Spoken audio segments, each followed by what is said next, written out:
Baik, ketemu lagi dengan saya di kuliah kita pengantar ekonomi makro mengenai uang, institusi keuangan, dan penawaran uang yang kali ini dibuat oleh para mahasiswa. Sebelum kita mulai videonya, ada baiknya untuk diklik tombol subscribe-nya agar mendapatkan notifikasi dari video kuliah kita selanjutnya. Uang dalam wujudnya terdiri dari lembaran-lembaran kertas dan kepingan-kepingan logam yang dicetak dan dicap, yang pengaruhnya amat besar dalam kehidupan manusia. Dalam kegiatan ekonomi, uang mempunyai peranan yang sangat penting. Dengan adanya uang, kegiatan ekonomi masyarakat menjadi lebih lancar. Uang digunakan oleh masyarakat untuk membeli barang atau jasa yang dibutuhkan. Uang juga digunakan untuk menyimpan kekayaan dan untuk membayar hutang. Maka dari itu, pemerintah setempat membuat institusi-institusi keuangan untuk mengatur uang yang berada di dalam negara Indonesia, supaya dapat berjalan dengan lancar dan memberikan kesejahteraan bagi warga negara Indonesia. Dan juga pemerintah mengetahui jumlah uang yang beredar di masyarakat, yang bisa disebut dengan penawaran uang. Pengertian secara umum dalam ilmu ekonomi, uang adalah suatu alat yang bisa diterima oleh masyarakat umum sebagai alat tukar-menukar maupun alat pembayaran yang sah dalam suatu aktivitas ekonomi. Pengertian uang menurut para pakar. Yang pertama, pengertian uang menurut H. Robertson. Uang adalah suatu yang umum dan bisa diterima untuk melakukan transaksi pembayaran barang ataupun jasa. Pengertian uang menurut J. Nordhaus. Uang yaitu alat yang digunakan untuk mempermudah dan memperlancar pertukaran dan mengatasi segala kesulitan dalam melakukan barter atau transaksi. Pengertian uang menurut Trikunawangsih dan Anto Pracoyo. Pengertian uang adalah alat tukar yang diterima oleh masyarakat sebagai alat pembayaran yang sah. Fungsi uang. Dalam ilmu ekonomi, peranan dan fungsi uang dalam melancarkan kegiatan perdagangan dibedakan menjadi 4 jenis, yaitu yang pertama, uang sebagai perantara tukar-menukar. Dengan adanya uang, kegiatan tukar-menukar akan jauh lebih mudah dijalankan kalau dibandingkan dengan di dalam kegiatan perdagangan barter.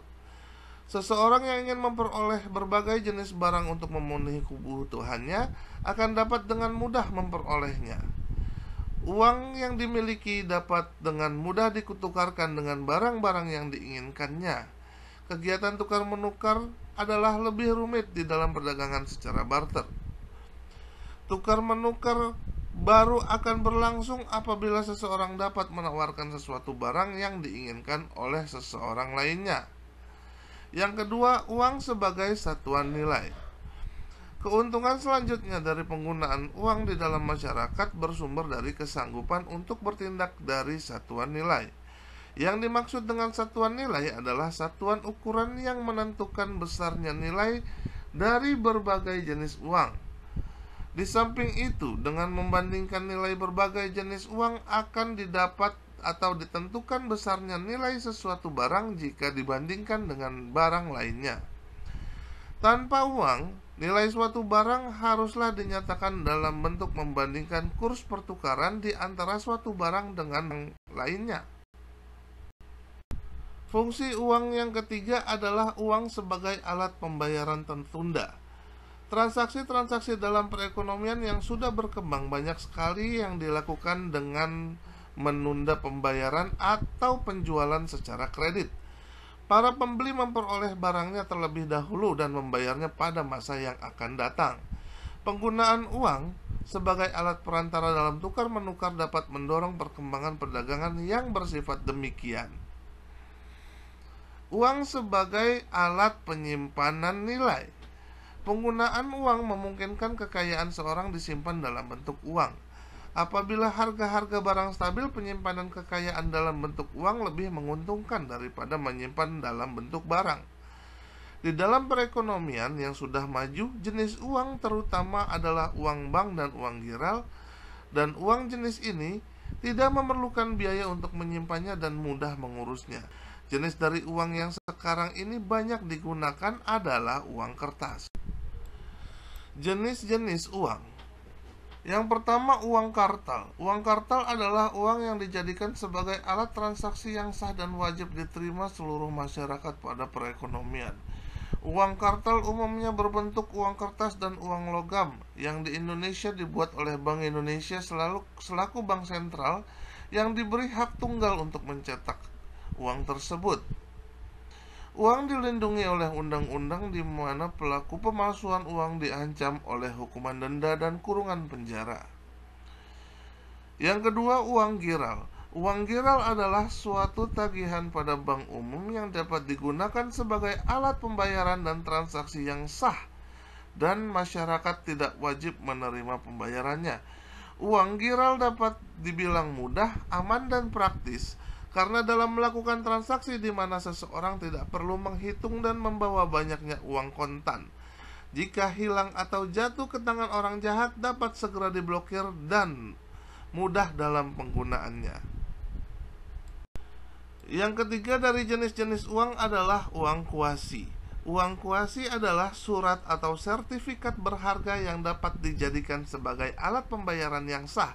Contoh uang kuasi adalah saham, obligasi, dan lain-lain.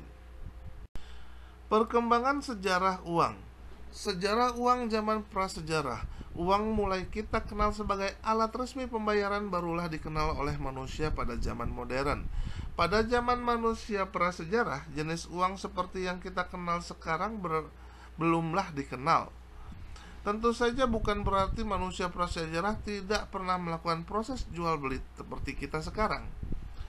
Pada awalnya manusia selalu berusaha sendiri untuk memenuhi segala kebutuhan hidupnya, seperti makan, minum, dan lain sebagainya. Namun seiring dengan berjalannya waktu, jumlah manusia yang semakin banyak menyebabkan pula perkembangan akan kebutuhan manusia yang semakin bervariasi. Untuk memenuhi kebutuhan hidupnya yang semakin banyak, manusia kemudian mulai merasa membutuhkan orang lain untuk membantunya memenuhi kebutuhan hidup. Dari situ mulai terjadi komunikasi dan kemungkinan besar timbullah rasa ingin memiliki yang akhirnya membuat mereka melakukan kegiatan barter. Dari situlah semakin lama muncul ide untuk menggunakan alat pembayaran yang lebih pasti. Mereka membutuhkan alat pembayaran yang mempunyai nilai yang tetap, mudah dibawa, berlaku di semua jenis barang, dan tidak mudah rusak. Selanjutnya, barter adalah sebuah tahap penting dalam sejarah uang dunia. Pada zaman purba, manusia belum mengenal uang. Untuk bisa mendapatkan barang yang mereka inginkan, mereka harus menukarkan barang yang mereka miliki dengan orang lain yang memiliki barang yang mereka inginkan. Setelah sekian lama sistem tukar barter berjalan dengan sangat baik, muncullah berbagai persoalan dalam sistem ini. Beberapa pihak merasa mendapatkan pertukaran yang seimbang dan memiliki barang merasa bahwa barang miliknya tidak dihargai dengan yang semestinya. Sementara itu, pembeli juga sama-sama merasa tidak mendapatkan barang yang seharga dengan yang telah ditukarkan. Ketidakpuasan muncul di antara mereka. Mereka sama-sama merasa tidak dihargai dan dengan semestinya. Setelah melalui perjalanan panjang, berakhirlah masa sistem barter. Mulai ditemukanlah mata uang sebagai penggantinya. Satu tonggak sejarah yang sangat penting adalah munculnya mata uang sebagai alat pembayaran resmi. Mulai berlaku saat itu. Sejarah uang dimulai dari uang logam. Pada awal mulanya manusia menggunakan barang berharga atau barang khusus sebagai mata uang seperti batu, logam, dan lain sebagainya. Lalu di beberapa peradaban muncullah mata uang logam.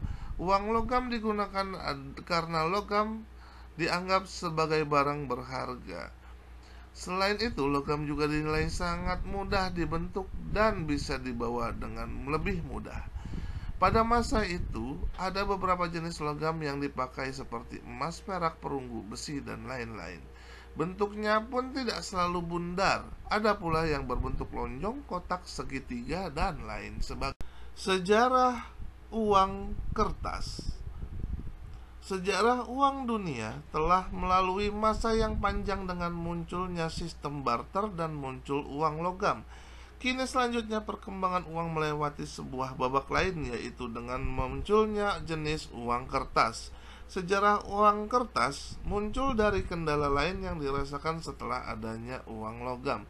Pada saat melakukan transaksi dengan jumlah yang banyak, manusia merasa mulai agak kerepotan dengan jumlah banyaknya uang logam yang harus mereka bawa. Selain karena banyak dan berat, masalah lainnya adalah persediaan uang logam yang juga terbatas. Lalu muncullah ide manusia untuk membuat mata uang dari bahan kertas. Ternyata uang kertas ini sangat disukai. Walaupun lebih mudah rusak, namun uang kertas ini sangatlah ringan dan untuk dibawa kemana pun sangat mudah.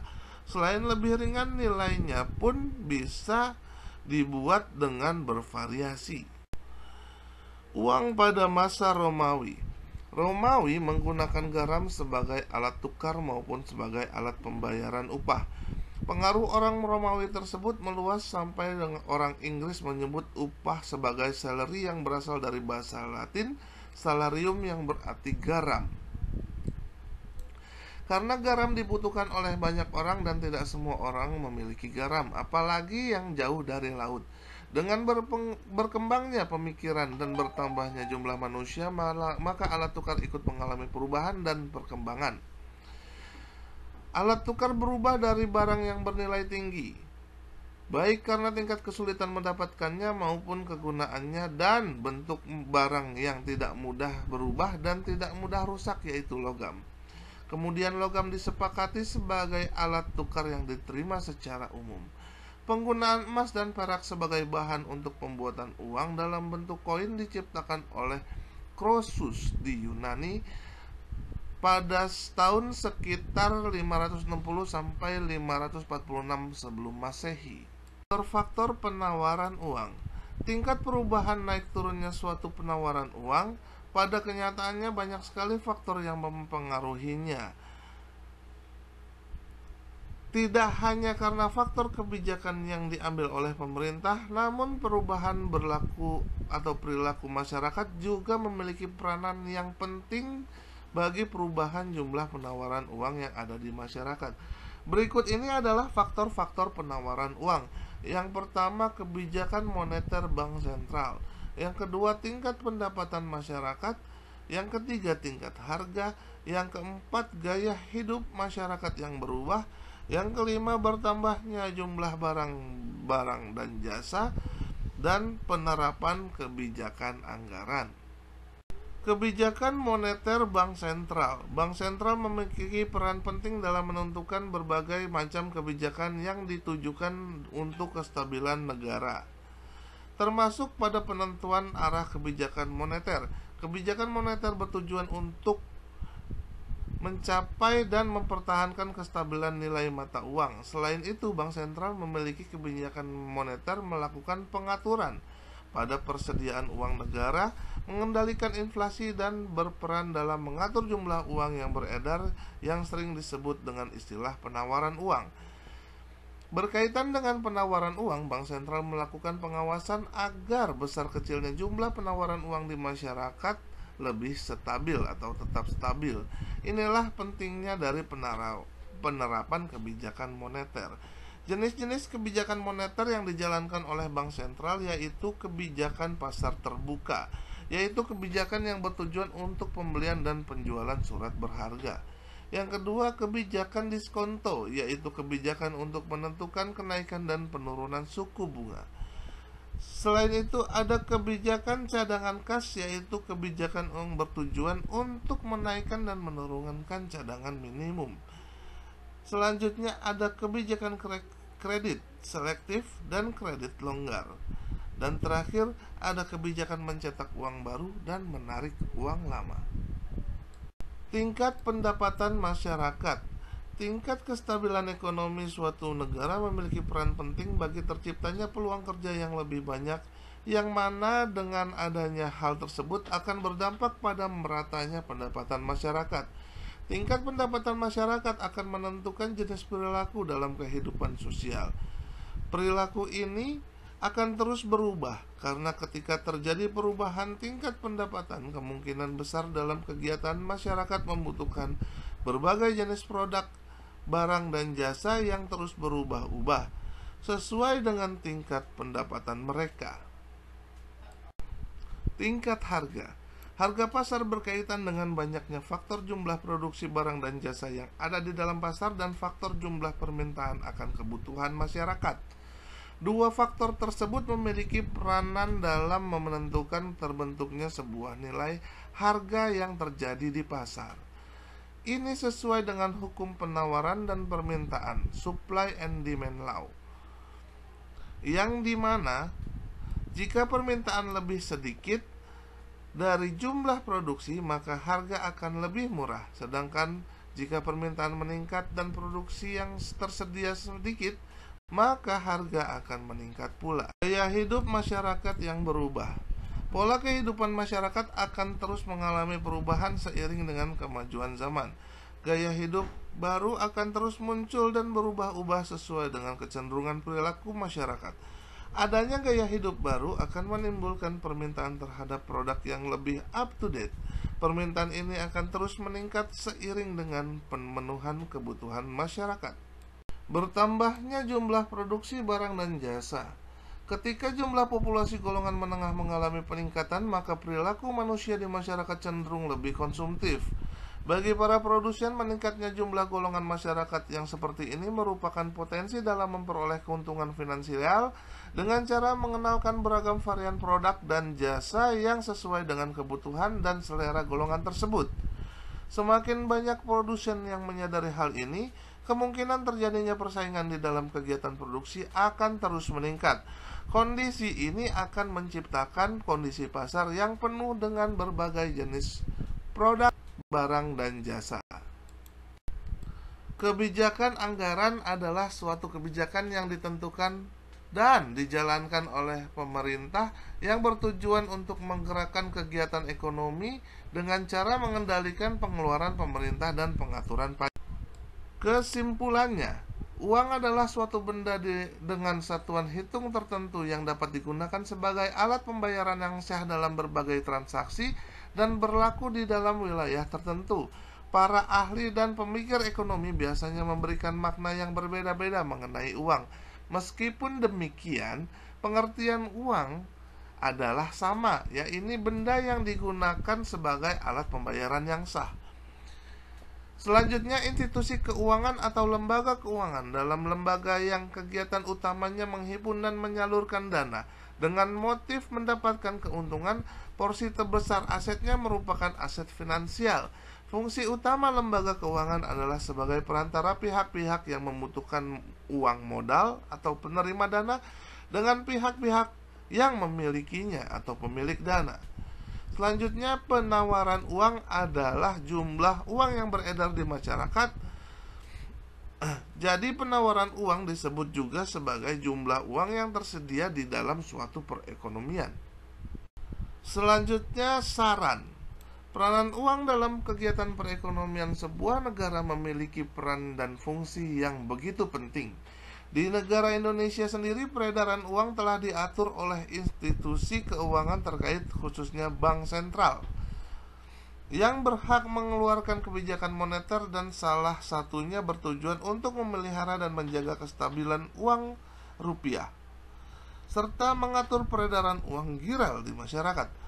Oleh sebab itu, diperlukan campur tangan dari pihak pemerintah maupun institusi keuangan yang bersangkutan. Sangatlah diperlukan dalam menjaga kestabilan nilai mata uang yang beredar di masyarakat. Berikut ini adalah daftar pustaka yang dihimpun dari makalah-makalah kita hari ini.